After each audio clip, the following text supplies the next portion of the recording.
Question: what is your personal perception of flowing with a river of life? To what degree are you able to maintain that flow throughout a typical day with all of life's slings and arrows? This must be Shakespeare, the slings and arrows of outrageous fortune, which of course we are all exposed to, because as I've said in many videos, Earth is a very dense planet. It's an unnatural planet, which means that people are violating the golden rule. They are doing to others what they don't want others to do to them. And that's why we have the slings and arrows, because we are exposed to this all of the time. So my personal perception of flowing with the river of life is that, as I've talked about in a number of videos, we have the option to see ourselves as a connected being, connected to something outside of our minds, meaning our higher selves and the ascended masters, or we can go into the illusion of separation and see ourselves as separate beings. And when we go into separation, we always see ourselves in opposition to other people, perhaps even to nature or the environment we're in. So we're always fighting, resisting, or trying to get away from. It's a fight or flight response. And so when we're in this state of mind, we can't flow with the river of life. So to me, when we begin to overcome that, when we recapture this sense that we are connected to something outside our own minds, that's when we start the spiritual path. And when we go higher and higher on the spiritual path, we can begin to connect to what is called the river of life. And the river of life, there's many ways to describe it, and I may actually, I will do some videos about it more specifically at some point. But one way to say it is that, as I explained in my video about how the world was created, we live in an unascended sphere. And this unascended sphere has, billions of planets with billions and billions of life streams like us, self-aware life streams. And the vast majority of these self-aware beings, they're growing in consciousness. They are transcending themselves. They're raising their consciousness. And this has created this upward momentum. And it's actually what Jesus called the Holy Spirit. And we can also call it the river of life. So it's like there's, everything is energy. So energy pulls on energy. So there's this giant upward pull created by all of these beings who are growing and transcending themselves. And when you log into it, when you begin to glimpse it, it's like you can say that people who are in separation, they are fighting against the current in the river. They're trying to go upstream. They're trying to stop the flow. They're trying to redirect the flow. They're trying to create a dam where they're protected against the flow. So they're resisting. But when you overcome these subconscious selves that cause you to fight and resist or try to get away from things, there can come a point where you realize that what you are resisting is actually what is in your own best interest, namely that you transcend yourself, that you join this upward movement of all of these beings who are transcending themselves. I'm not just talking about people who are in the physical realm, but also the ascended masters above us.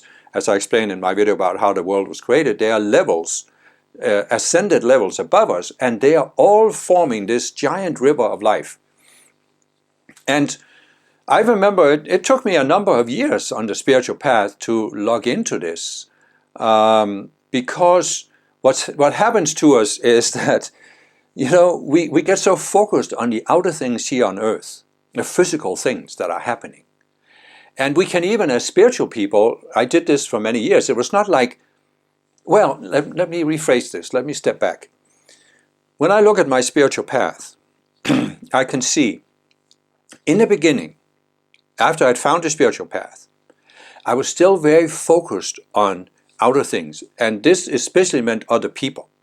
So I actually had several incidents in both my first and second spiritual movements where I had these conflicts with other people, because it was especially with leaders. I had a very strong sense that leaders shouldn't abuse their power, and especially not in a spiritual movement. So when I saw somebody in the spiritual movement who was abusing their power, I felt I had to speak out about it. So this was a pattern I had, and at the time it seemed so important to me, but now I realized it was just the subconscious selves I had from past lifetimes. And it wasn't, mind you, it wasn't that I mean thereby that it's right for people in spiritual movements to abuse their power. But it was just the way I spoke out about it. I was obsessive compulsive about it. I was unbalanced about it. So I was fighting something. So then I came to a point where I started overcoming that. And this actually happened in, must have been 1988, I think. I had kind of a shift. And so I overcame this tendency to focus on other people. But then I went up to focusing on world conditions, world situations. And I was in an ascended master organization where we were doing a lot of decrees for world conditions. So now it was, instead of opposing specific people, it was like there was this problem or that problem in the world that I had to resist and oppose. And this lasted for quite some years, but there came a point where gradually over time, this too started fading away. And I just became more, what do you want to say, peaceful inside, non-attached. I didn't have the strong opinions anymore. So it was almost like my focus shifted away from these outer conditions I was fighting. And for a time I was just focused on my own psychology and resolving my own psychology. But then there came this focus on raising consciousness and focus on tuning into the Ascended Masters and working directly with the Ascended Masters, as I started doing in 2002. And so my whole focus shifted where the outer physical conditions weren't so important anymore. And instead I was focused within on resolving my own psychology, and I'm still looking in my own psychology whenever I have a reactionary pattern. Somebody just posted a comment the other day to one of my videos, and I realized that video, there was actually a certain subconscious self that was influencing how I did that video. And so I looked at that and let it die. But anyway, so the point is that flowing with the river of life to me means you shift your focus away from the physical realm here on earth towards the spiritual. And you tune into this upward movement of all of these beings who are transcending themselves and growing and pulling up on the entire sphere. And it's just like I said, you're fighting against the current in the river. And all of a sudden you look at, why am I fighting? Why do I think I have to fight against the river of life? What if this is the river of life that actually takes me to the place I want to be? That I really want to be. Not that my ego and these subconscious cells want me to be, but that I really want to be. And then you can, at some point, you turn around, you're looking downstream, and you say, oh, but I'd much rather go there than upstream. And I'd much rather flow than fight. And you just let go. And it doesn't happen in one glorious epiphany, but it happens over time as you resolve more of these selves. And you just start to relax, and you just start to flow with things. And quite frankly, what happened to me in 2002 was that I surrendered my personal life, my personal ambitions and desires, wanting to serve the Ascended Masters and help other people by bringing forth these teachings. And so ever since then, it's been, I don't resist certain things, but I also don't have a firm vision of where my life should go. And this is something that would be contradictory to all of these people who are talking about the science of manifestation, positive mental attitude, and all of these teachings out there where it's so important you have a vision. You have a clear goal of where you're going to go, because otherwise you will never get there. And for me, flowing with the river of life is actually, it's almost like you surrender these outer ambitions, because these are subconscious selves that have these ambitions. Power, career, money, how important is that when you're a spiritual person? So for me, it's been Flowing with the river of life is about surrendering into it, into the flow, and letting life take you where it takes you. And my life has been much more peaceful, been much better since I surrendered to the flow. And this has happened, of course, in stages.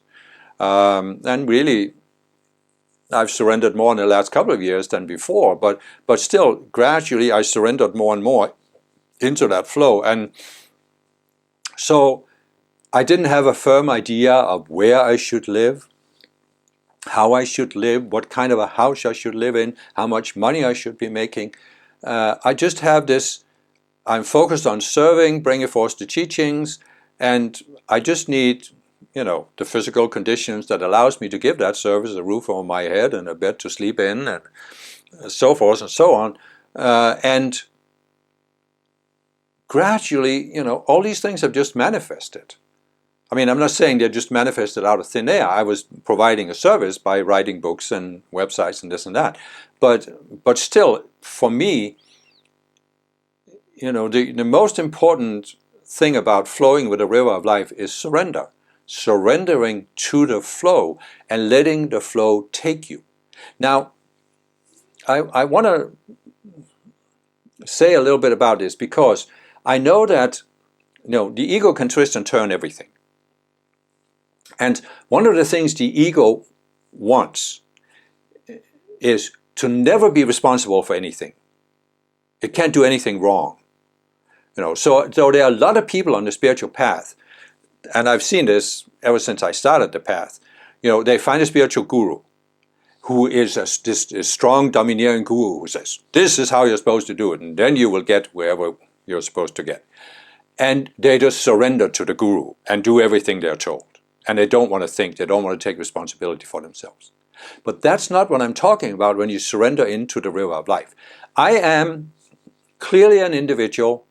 I have certain physical obligations and conditions, and I'm fulfilling those. I'm taking responsibility for my lives. I'm constantly responsible for my life, my outer circumstances. I do, of course, make certain choices, but it's just, they are not choices that are based on this evaluation of this should happen, this shouldn't happen. I've gone beyond the should and shouldn'ts, where it's almost like I'm not making a choice, I'm just seeing, oh, this is the way to go. But I'm not saying that I am not involved in the process and that I am not responsible, because I am responsible.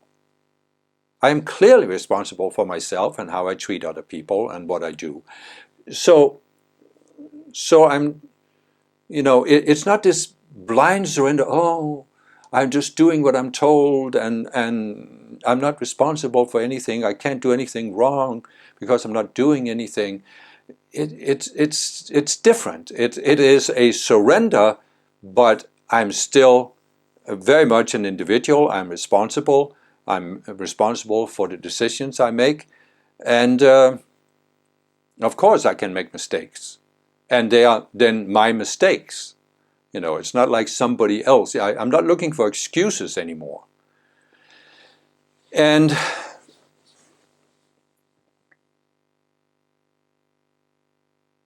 strangely enough, you could say that I met people on the spiritual path who think that, oh, if you really surrender, then you are not responsible and you can't do anything wrong. But that's just not how it is for me.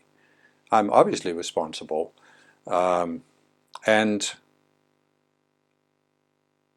But it's not, there's no risk in it.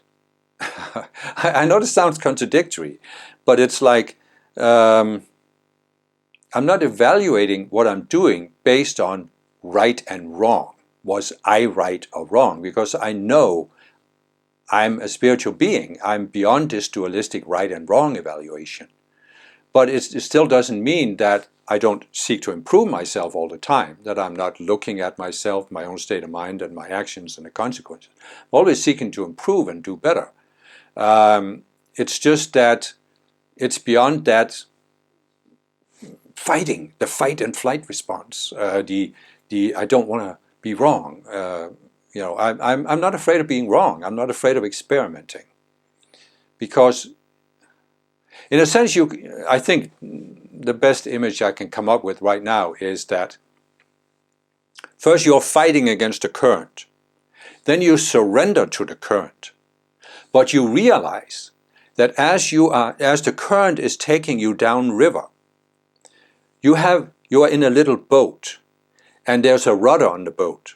So instead of just flowing blindly with the current, you can steer the boat. It goes in that direction or that direction, and that's up to you to make those decisions. Where do you want to flow? So you're going with the current, but you're still directing your exact course, and you are responsible for that. So, what does it say here? To what degree are you able to maintain that flow throughout a typical day with all of life's slings and arrows? Well, I would say that to a higher and higher degree, and especially in the last couple of years to a very high degree. I won't say that there aren't things that disturb me.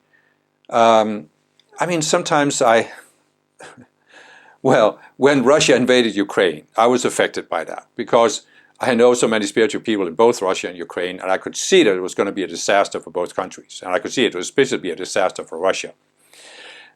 So I was affected by that, and it took me a while to get beyond that. And then I can still have situations where I have to do something on the computer, for example, and I can't figure out how to do it, and it seems like whatever I try, it doesn't work, and I can get irritated over that. But the thing is, it's just a temporary thing. It's almost like it's at a surface level, because at a deeper level, I'm still totally at peace within. And when the situation is over, it's like the water gets stirred up of the emotions, and then they very quickly calm down again. And I'm not beating myself up over it. It's like I went through a period where I thought, oh, I'm a spiritual teacher, I'm a spiritual person, I should always be cool, calm, and collected. I should never get irritated. And now I'm saying, okay, well, if there's a situation where I get irritated, so what? Once it's over, it's over. I don't need to analyze it. I don't need to beat myself up about it. I don't need to try and come up with excuses why. It's like I'm more at peace with saying, okay, so if there's a situation that disturbs me, let that disturbance be at the surface level in the moment, and once the situation has moved on, just let it go.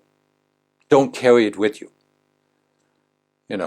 It's like the old story that I have told before about the two Buddhist monks.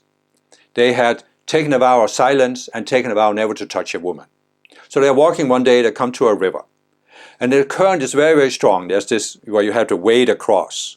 But the current is very strong. There's an old woman sitting there. She doesn't dare to go across because the current is so strong. So without saying a word, one monk bends down, picks her up, carries her across the river, puts her down, and then they move on in silence. Now after a while, the other monk can't keep his vow of silence. He says, "You broke your vow. You touched that woman." And the other monk says, "Yes, but I put her down on the other side of the river, but you have been carrying her ever since." And that's what, to me, flowing with the river of life means. You can have a situation, because life is full of slings and arrows. So you can be a spiritual person, but still, things happen. So you react to it. You get irritated, for whatever reason. But you don't need to carry it with you. Just when you cross the river, the current, you put it down. And you just flow again. You're just flowing. So, but of course, if I see in myself that I have a pattern of reactions, or if I tend to carry something with me for much longer, then I always look for a subconscious self, because I know there's a subconscious self behind it. I used to have much more this, a situation happened where I had a reaction. And then the situation passes. The physical situation has passed, right? But I'm still going over it in my mind again and again and again, analyzing, rationalizing, thinking, if only this had happened or this hadn't happened. So it's like you're using your mental resource to go over a situation that's already passed and you can't change it. You can only change how you look at it. And so that has faded away for me, where I'm, as I said, once the situation has passed, okay, I'm just letting it go. And I think, honestly, what sometimes disturbs me is